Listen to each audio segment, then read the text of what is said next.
Welcome to Blackman Folktales. Kindly subscribe to our YouTube channel. And don't forget to like and comment. The Last Call, the girl who abandoned her mother. Part 3. The yacht rocked gently on the dark sea, the party blazing on above her, but Amora felt like a ghost adrift in a world no longer real. The laughter and music washed over her like cold rain, meaningless and sharp. Jason's friends danced and drank, throwing careless smiles her way, but she barely saw them. Her mind was trapped far away, in the quiet village, in the small room where her mother lay cold and still.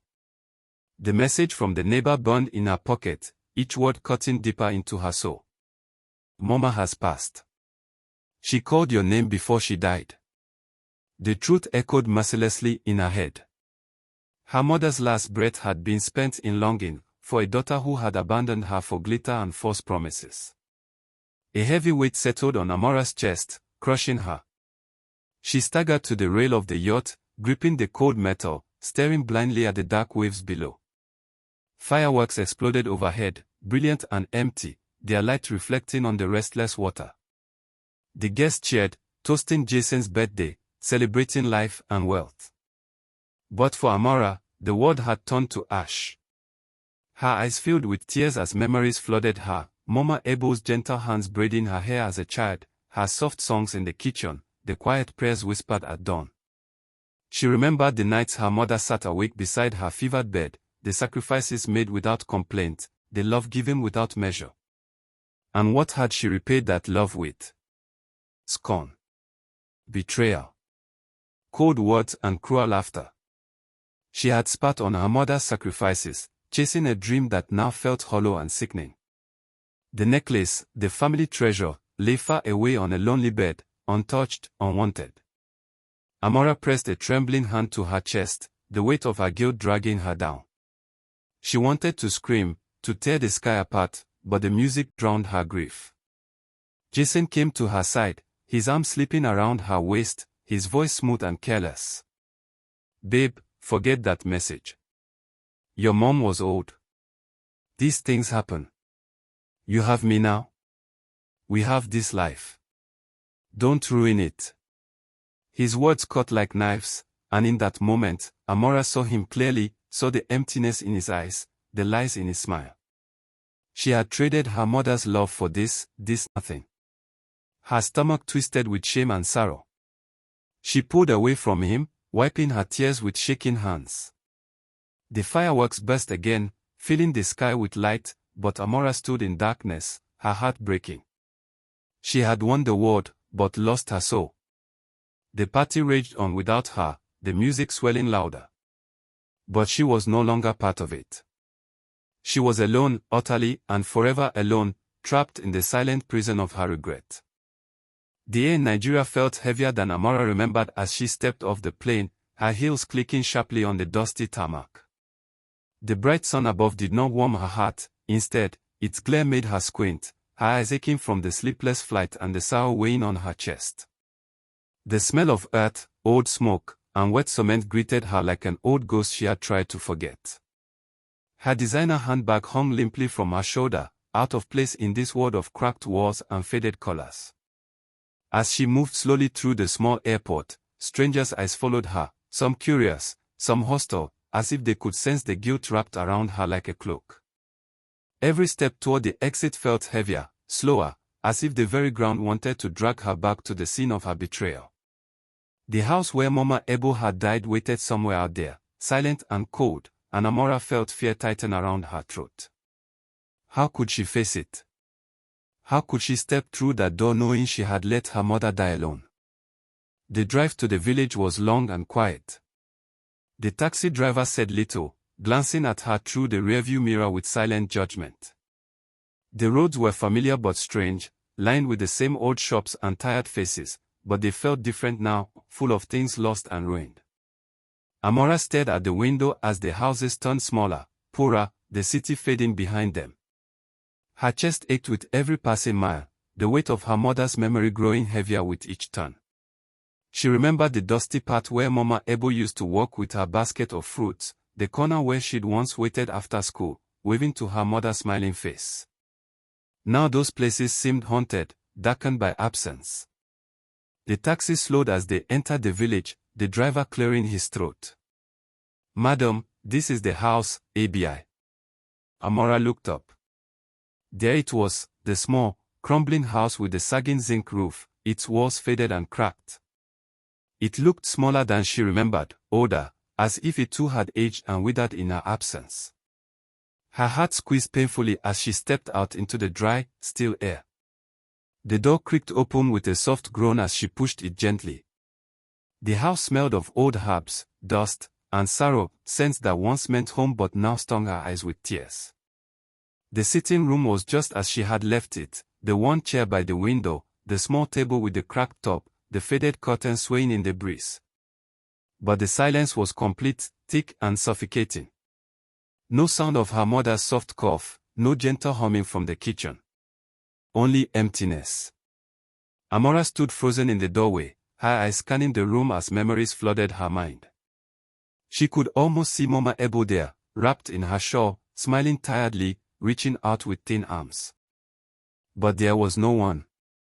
The house had lost its soul.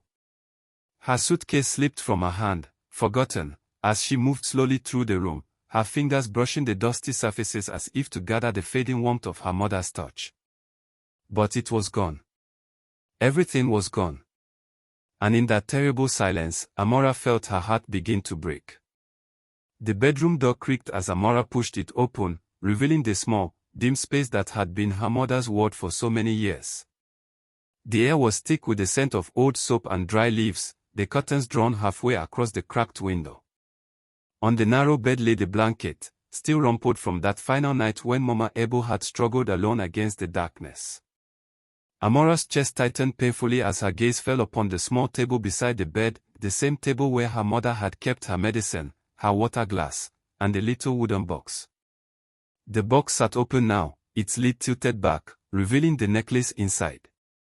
The simple gold chain glinted softly in the pale light, the tiny heart-shaped locket resting gently in the hollow of the box. The sight of it hit Amora like a blow, stealing the breath from her lungs. This was the necklace she had mocked, rejected, pushed away in her pride and foolishness. The necklace her mother had tried to give her as a final gift of love. Her trembling fingers reached for it now, lifting the delicate chain from the box. The locket swung gently, catching the light, warm from the sun that slanted through the window. Amora turned it over in her palm, her tears falling freely onto the bedspread. The locket clicked open with a soft sound, revealing the tiny photo inside, a faded image of a young Mama Ebo, her eyes bright, her smile full of life and hope. Next to it, a baby Amora grinned toothlessly, her chubby hands reaching toward the camera. A sob tore from Amora's throat, raw and broken, as the weight of what she had lost crashed down upon her. Her mother had loved her so deeply, so fiercely, giving her all to raise her alone in this harsh world. And what had Amora given in return? Cruel words. Cold indifference. Abandonment. The necklace trembled in her hand as if it carried her mother's last heartbeat, her final breath. Collapsing onto the bed, Amora caught around the necklace, clutching it to her chest as her body shook with grief. The walls around her seemed to close in, the shadows deepening as memories swarmed in her mind. Every smile she had ignored, every plea she had dismissed, every sacrifice she had spat upon, they all returned now, sharp as knives. She remembered the night she had sneaked out to meet Jason, leaving her mother gasping for air, helpless and alone. She remembered the doctor's warnings, the neighbors' concerned glances, the cold farewell at the door. And she knew, with a terrible certainty, that she could never make it right. The past was set in stone, and her mother's gentle heart lay still beneath the earth. No tears could change that now. No prayers could bring her back. All that remained was this empty house, this silent room, and the necklace, a symbol of love betrayed, a memory that would haunt Amora forever. The morning of the funeral dawned grey and wet, the sky whipping softly over the village. The rain fell in thin, cold sheets, soaking the narrow streets and turning the dry earth to mud. Amora stood by the window, staring out at the gathering neighbors with hollow eyes. She wore a plain black dress borrowed from the neighbor woman, her fine Miami clothes locked away in the suitcase she could no longer bear to open. The people whispered as they gathered outside, their voices low and bitter. "See her," they muttered. "The daughter who left her mother to die alone. Now she comes back to bury her." Amora heard every word, each one sinking like a stone into her heart. Chidima and Ada were nowhere to be seen. They had stopped answering her calls the moment the news of Mama Ebo's death had spread. In her greatest hour of shame, the friends who had urged her to abandon her mother had vanished, leaving her to bear the weight alone. The service was small and poor, held beneath the leaning mango tree where Mama Ebo had once rested in the afternoons. The old priest spoke softly, his words drifting away on the breeze as the mourners shuffled in the wet grass. Amora stood apart, her head bowed, the necklace cold against her skin. She could not meet the eyes of the women who had helped care for her mother, who had found her lifeless body that terrible morning. Their stares burned into her, filled with judgment and sorrow. The coffin was plain wood, unvarnished, lowered into the earth by rough ropes as the rain fell steadily. Amora felt her knees weaken as the final shovelfuls of dirt struck the lid with dull thuds, the sound final and cruel. Her tears mixed with the rain, falling silently as she clutched the necklace tighter against her heart. "Forgive me, Mama," she whispered. "I'm so sorry. I was blind, foolish. Please, forgive me." As the crowd slowly drifted away, murmuring behind their umbrellas, Amora stood alone by the grave. The earth was fresh and dark, the simple wooden cross leaning slightly in the mud. She sank to her knees, pressing her palms into the wet soil, her body shaking with silent sobs. The weight of her guilt crushed her, heavy as stone. There was no redemption now, no second chance. Her mother's love was buried here, cold and still, beyond reach. She could hear the faint laughter of children playing in the distance, the distant call of a goat, the rustle of leaves in the rain, but these sounds seemed far away, part of a world she no longer belonged to.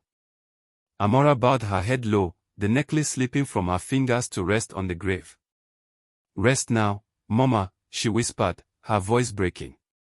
"I do not deserve your forgiveness, but I will carry this sorrow forever," and the rain fell, washing away her tears, as the earth settled over Mama Ebo's final rest. The days that followed Mama Ebo's burial passed like a slow-moving shadow, thick with silence and grief.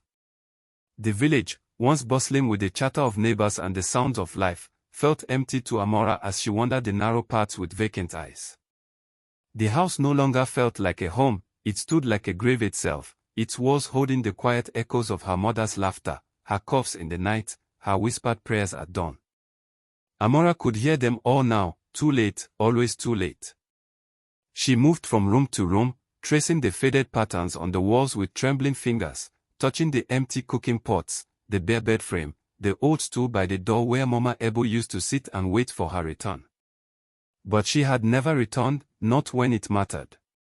The guilt weighed heavily on her chest, pressing down on her soul until she felt she could barely breathe. Her Miami clothes hung useless in the small cupboard, out of place and out of time, reminders of a foolish, wasted dream that had cost her everything. Amora spent her nights curled on the narrow bed where Mama Ebo had drawn her final breath, clutching the necklace to her chest like a talisman against the darkness. The air smelled of dust and forgotten herbs, the thin mattress sagged beneath her weight, creaking softly with every movement. She did not sleep. Sleep brought dreams, and dreams brought Mama Ebo, smiling, calling her name, reaching out with those frail, gentle hands. In the dreams, Amora would try to run to her, to catch her mother before she fell, before the sickness stole her away, but she was always too late. The floor crumbled beneath her feet, the walls collapsed, the sky turned black as her mother slipped into the shadows, her voice fading into the wind. Amora woke each time with a gasp, her face wet with tears, the room cold and still. No matter how many times she whispered, "I'm sorry, Mama," no answer ever came. The silence was deeper than sleep, heavier than death. It filled her ears, her heart, her very soul. The neighbors kept their distance, their eyes full of quiet judgment and pity. No one came to visit. No one offered comfort. Even Chidima and Ada, her so-called friends, had disappeared, their numbers disconnected, their promises broken. They had used her, fed her pride and vanity, and vanished when her sorrow became too heavy to bear. Jason was gone too. His messages stopped the moment the news of her mother's death reached him. The glittering world of Miami, the yacht parties, the designer clothes, all illusions, empty and meaningless. Amora was alone now, truly and completely alone. She sat by the window each day, staring at the dusty road, waiting for a figure that would never appear. Mama Ebo was gone, her body buried beneath the wet earth, her voice lost to the wind. The necklace lay heavy in Amora's hand, its locket open to reveal the smiling faces of a mother and child, a love that had been pure, simple, and eternal, until pride and selfishness had broken it forever. The price of betrayal was not wealth or pleasure. It was this, a life of sorrow, of regret too late to mend, of a heart that would never heal. And so the story ended not with joy or redemption, but with quiet despair. Amora remained in the house, unable to leave, unable to forget. The village children ran past her window, laughing as they chased each other in the dirt, their voices high and bright, but Amora did not smile. She sat in her mother's old chair, the necklace clutched tightly in her hand, her eyes empty and far away. The sun rose and set, the seasons changed, but she stayed frozen in that moment of loss, forever trapped by the weight of what she had done. In the nights, when the wind blew soft and low, she thought she could hear her mother's voice whispering her name, gentle and forgiving. But when she turned, there was only the empty room, the flickering candlelight casting long shadows on the walls. Amora closed her eyes and wept, knowing that no prayer, no repentance, could undo the harm she had caused. This was the price of betrayal, a life haunted by the ghost of a mother's love, a heart broken beyond repair, a future filled with endless, bitter regrets. And so the house stood silent, watching, as Amora waited for an end that would bring no peace. Thank you for watching. Subscribe for more.